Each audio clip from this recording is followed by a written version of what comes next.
Hi there, welcome back. And once again, welcome back to something completely different.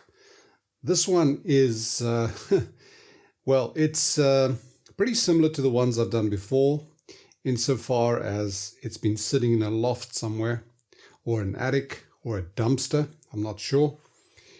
And other than that, there's not a valve to be seen. It's a transistor set, but it is also got another thing in common. It's a Grundig. And as you know, if you've seen my channel for a while, I do a lot of Grundig tube radio restorations. This one is a little bit more recent. The dirt is probably not as recent, but the technology is. The Grundig Satellit 2100, for those in the know, is quite an iconic set. It dates from 1976, I think it was. And it is the third or fourth iteration of a new set of Grundig world receivers that they came out with. This one is an update from the 2000, but the 2000 had sliders on there. And sliders have obviously a problem. They get dirt and they become scratchy, so they reverted back to the knob type, the rotary type. And I found this one. I've been looking for one of these for some time. And if you have done the same, you'll know they can get pretty pricey because they are more or less a collector's item. I saw this one, I got it for a good price. I knew that it was in pretty bad shape cosmetically, but that normally doesn't bother me. In fact, if anything, it drives me forward because there is nothing more satisfying. Actually, there is. A radio that doesn't work, starts working, is incredibly satisfying. Second to that, the next most satisfying aspect of this hobby is taking something that looks like a dog has been chewing on it, and at the end having something that looks absolutely pristine, like new and working extremely well. And this one, I think, is going to be in that department because cosmetically this thing is a total mess. It is filthy. In fact, I'm probably going to have to get my gloves out because I'm afraid of touching some of the dirt they've got on here. But anyway, let's look at it. It's got all the knobs on there, the push buttons. Everything's controlled by push buttons. It's got all these knobs. It's got those. It is missing two of these, which is basically switches. That one's broken, and it's missing those. But that is the least of the problems. The main problem is the cosmetic aspect of it. If we look at the side and the back, it is also missing the trapdoor, the little door that is used to hide the mains cable and plug. So that is gone. We'll have to do something about that. Other than that, everything seems to be in place, including the antenna. I don't know if it's original. I think it is, but it's there. So a lot of it seems to be good.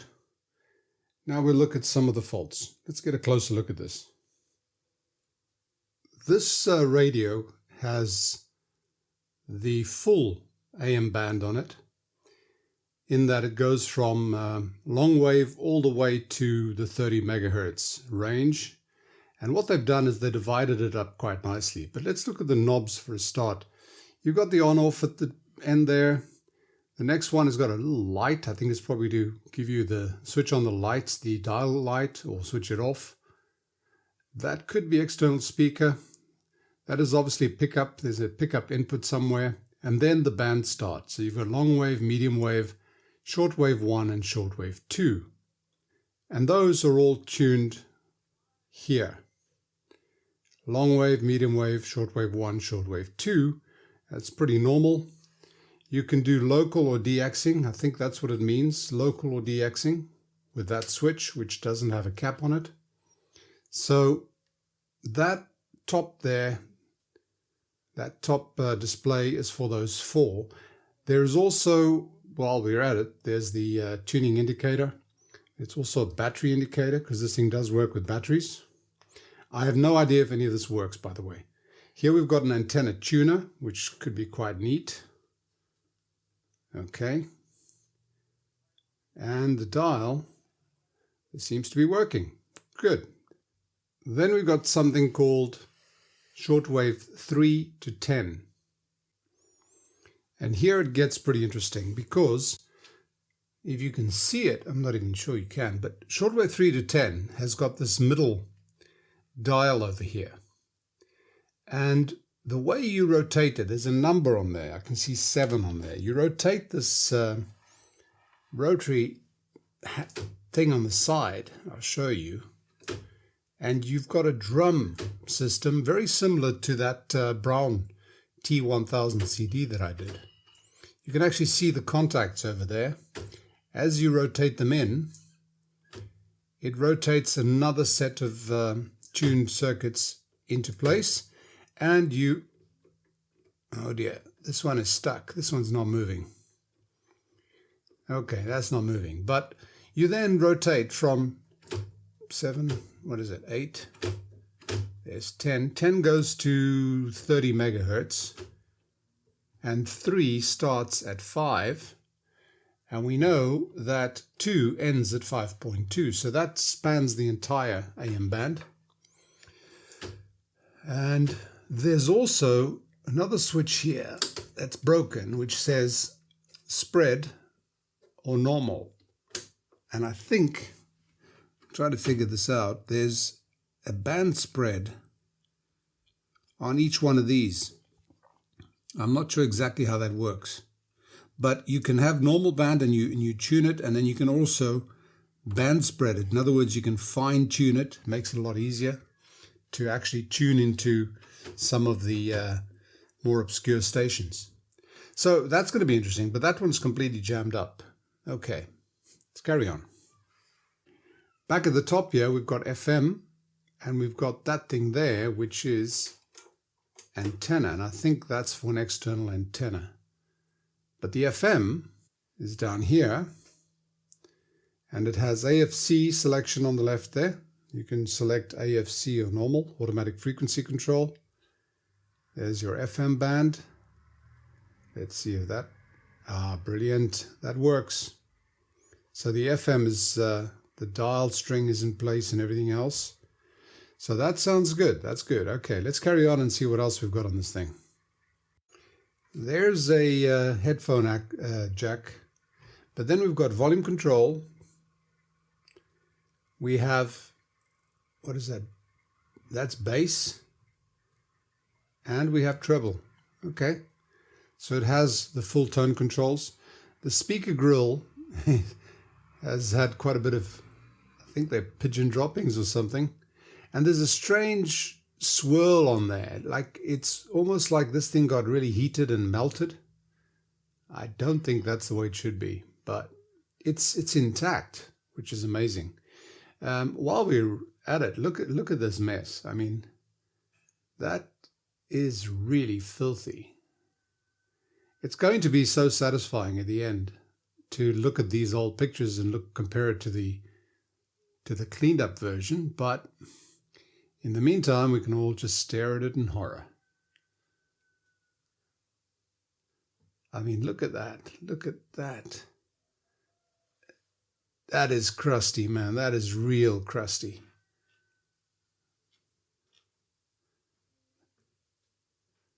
This is more for recording this for future reference, because I know I'm disgusted with it. I'm probably disgusting you if you're watching this. If I put this into the video, I'm not sure. But look at that. Okay, let's turn this around and have a look at this thing. This side looks like it's had its share of dirt as well. And this thing here is that drum roller that you use to select between shortwave 3. You can see the drum is rotating there. But it is intact. That's great. The other side has got nothing special on here. This is sort of a leatherette finish. I don't know if you can actually tell. This is brushed aluminium. This is a leatherette finish, which is intact actually all over the place. Dirty but intact. And that brings us to the back. And at the back we've got, what is this? This is a mains or battery selector. That there is That there is a connector for an external speaker. That there, it looks like a DC input. I'll have to look at this thing closer. That here is just to, that cavity there is where you'd fold up and store your cord. And what is this? Okay, that one on the left is a gramophone or external input. Tape.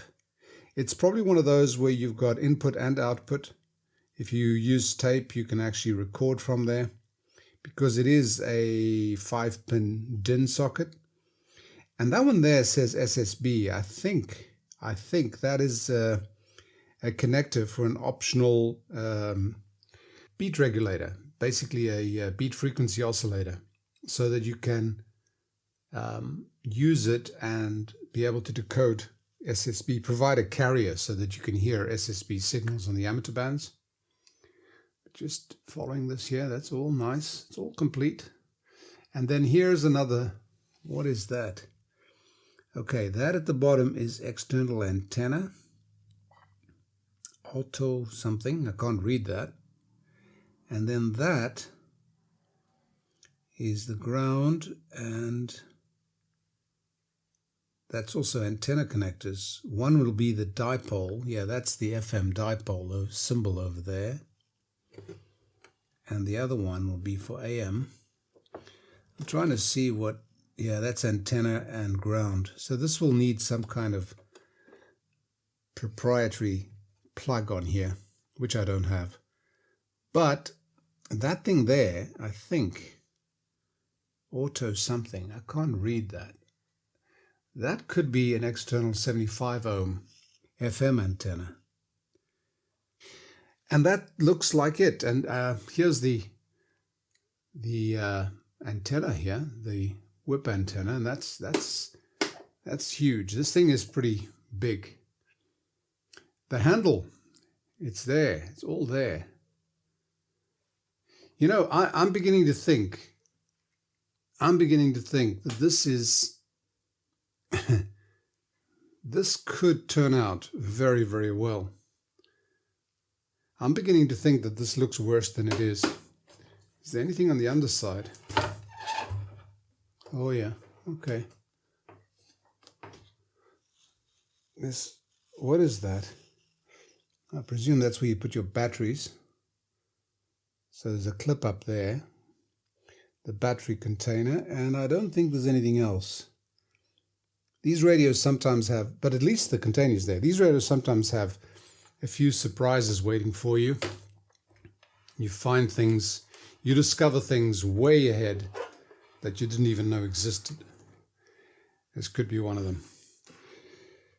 So I've got the schematic for this thing. I've got the service manual for this thing. It's entirely in German, which it wouldn't be a problem if it was in good condition, if it was a good scan, but it's a pretty bad scan. So, you know, getting it to do OCR and then doing Google Translate and all that could be a little difficult, but these schematics are international, so it shouldn't be a problem. But what I want to do here is I want to switch this thing on. I really do. I mean, what's the worst that can happen? I think I'm going to switch this on. I'm going to put it on the dim bulb test and switch it on. Yeah, I can't resist. Let's do that. There's something I noticed right away. I've plugged it into the dim bulb tester over there, and it's drawing 10 milliamps with everything switched off. So obviously the on-off switch, wherever it is not a complete on-off switch. Let me see, I think that's...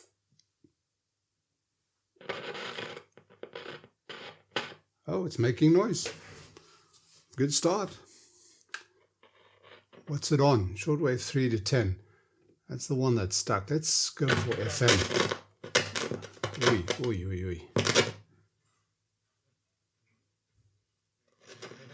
But it is receiving. Get the antenna up. And that's working.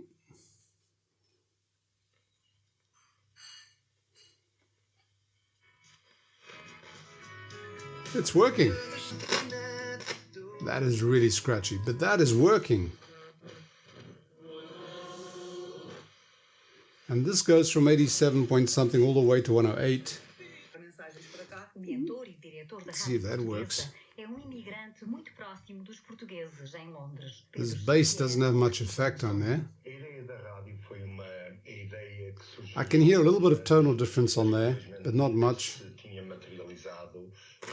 The quality of the audio is not that great. It's the first thing I notice. But it's working. It's tuning, and the field strength meter, the tuning indicator, is working. Let me try medium wave. Looks like these switches have a problem. Medium wave is up here. It's getting something. Yeah, it's picking up very weakly.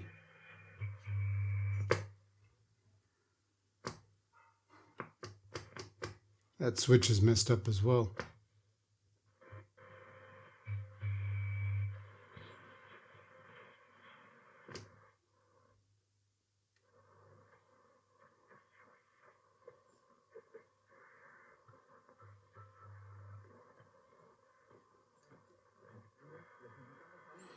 That is sort of the width of the tuning, I think, so wide and narrow. But it's definitely messed up. Long wave, don't expect anything. But it is receiving. It sounds like something. Shortwave. That's shortwave 1. Got the right noises. Shortwave 2. Dead. Those switches are a bit messed up. I'm really curious about 3 to 10, which is this one here, but I can't tune anything. And I can rotate it.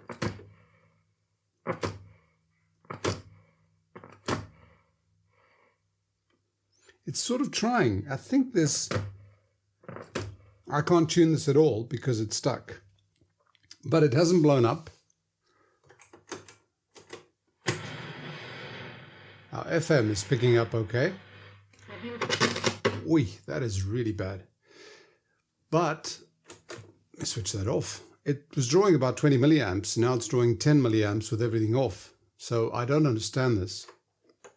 So I think this thing is actually working, which is great because it means that the work that I'm going to do on here starts off with a working system, and then you just keep improving, and you can actually follow the progress as you go through.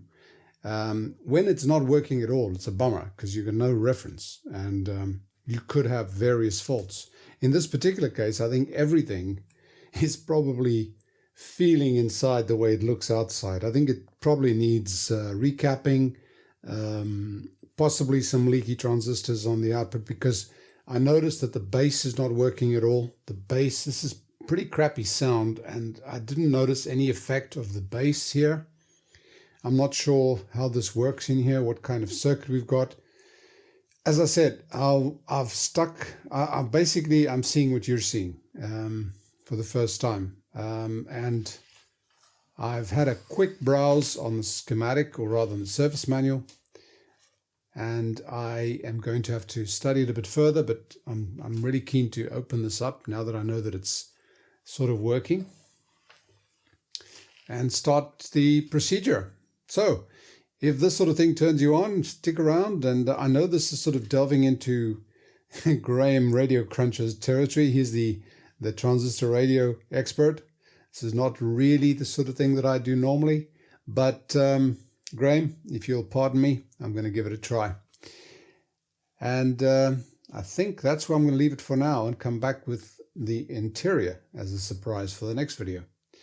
Hope you've enjoyed that. If you have, please click like, share, subscribe, and all that jazz. And if you want to support the channel, you can do so on Patreon. The link's at the end of the video and in the description below. By the way, this purchase is thanks to the Patreon supporters that I have. Thank you very, very much. Thanks for watching. Bye for now and stay safe.